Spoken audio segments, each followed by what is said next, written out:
ჩვენი მუშაობის მთავარი პრინციპი ძალიან მარტივია და ის არა მარტო ჟურნალისტებს ეხება. არასდროს უნდა წახვიდეს საკუთარი სინდისის წინააღმდეგ.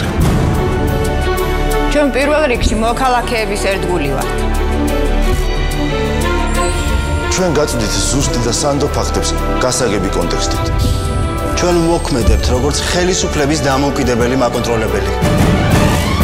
ჩვენი მოვალეობა ინფორმაციის მუდმივი გადამოწმება. ჩვენ ადეკვატურად გადმოგცემთ იმას, რაც მნიშვნელოვანია. ჩვენი მიზანია ხელი შეუწყოთ საჯარო დისკუსიას ყველა მნიშვნელოვან თემაზე. ჩვენ შევინარჩუნებთ დამოუკიდებლობას მათგან, ვისაც ვაშუქებთ. ჩვენ უპირველეს ყოვლისა სიმართლეს ვემსახურებით.